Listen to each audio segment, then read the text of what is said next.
जय माता दी। हमारे चैनल पर आप सबका स्वागत है। आज हम आपको दुर्गा सप्तशती के 7वें अध्याय शक्ति के दिव्य लीलाओं का अद्भुत चित्रण देते हैं। जब सुम के दूत चंड और मुंड माँ दुर्गा पर आक्रमण करते हैं, तब उनके क्रोध से उत्पन्न माँ कालिका चामुंडा यानी प्रकट होकर उन दैत्यों का वध करती है। यही कारण है कि इस अध्याय में माँ को चामुंडा नाम से महिमा प्राप्त होती है। जय माता दी, जय माता दी, जय माता दी। ऋषि कहते हैं, सुम की आज्ञा पाकर वे चंडमुंड आदि दैत्य चतुरंगणी सेना के साथ अस्त्र शस्त्रों से सुसज्जित हो चल दिए। फिर गिरिराज हिमालय के सुवर्ण में ऊंचे शिखर पर पहुंचकर उन्होंने सिंह पर बैठी देवी को देखा। वे मंद मंद मुस्कुरा रही थी। उन्हें देखकर दैत्य लोग तत्परता से पकड़ने का उद्योग करने लगे। किसी ने धनुष तान लिया, किसी ने तलवार संभाली और कुछ लोग देवी के पास आकर खड़े हो गए।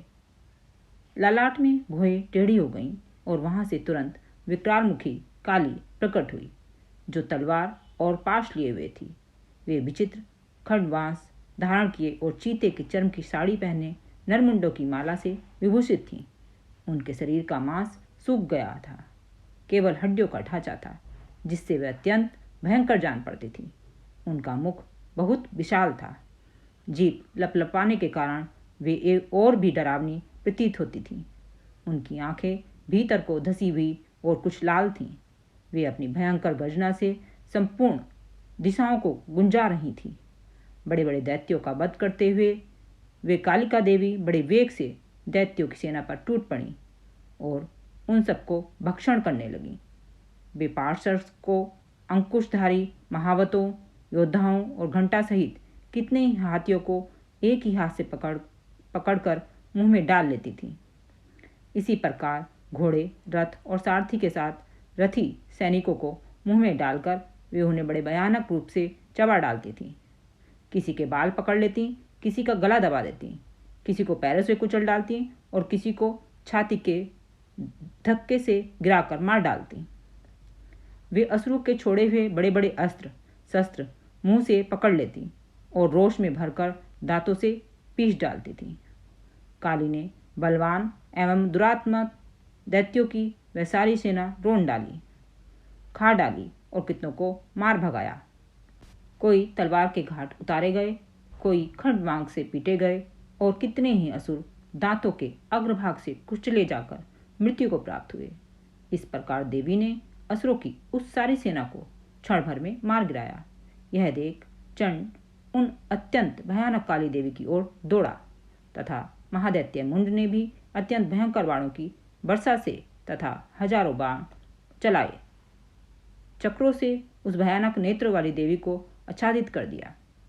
वे अनेकों चक्र देवी के मुख में समाते हुए ऐसे जान पड़े मानो सूर्य के बहुतेरे मंडल बादलों के उदर में प्रवेश कर रहे हों। तब भयंकर गर्जना करने वाली काली ने अत्यंत रोष में भरकर अट्टहास किया। उस समय उनके विकराल बदन के भीतर कठिनता से देखे जा सकने वाले दांतों की प्रभा से वे अत्यंत उज्जवल दिखाई देती थी। देवी ने बहुत बड़ी तलवार हाथ में लेकर ओम का उच्चारण करके चंड पर धावा किया और उसके केश पकड़कर उसी तलवार से उसका मस्तक काट डाला। चंड को मारा गया देखकर मुंड भी देवी की ओर दौड़ा। तब देवी ने रोष में भरकर उसे भी तलवार से घायल करके धरती पर सुला दिया।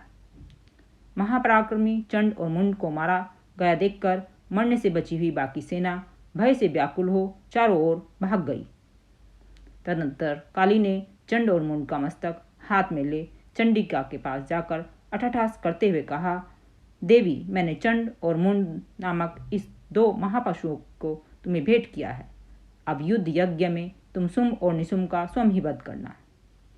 ऋषि कहते हैं, वहां लाए हुए उन चंडमुंड नामक महादैत्यों को देखकर कल्याणमयी चंडी ने काली से मधुर वाणी में कहा, देवी, तुम चंड और मुंड को लेकर मेरे पास आई हो, इसलिए संसार में चामुंडा के नाम से तुम्हारी ख्याति होगी। इस प्रकार श्री मार्कंडेय पुराण में सार्वणिक मनवंतर की कथा के अंतर्गत देवी महात्म्य में चंडमुंड वध नामक 7वां अध्याय पूरा हुआ है। 7वें अध्याय का पाठ करने से जीवन की नकारात्मक शक्तियाँ नष्ट होती हैं, भय दूर होता है और साधक को आत्मविश्वास तथा शक्ति की प्राप्ति होती है। माँ कालिका हमें यह शिक्षा देती हैं कि दुष्ट और अन्याय का नाश निश्चित है और सत्य तथा भक्ति की सदैव विजय होती है। जय माता दी, जय माता दी, जय माता दी।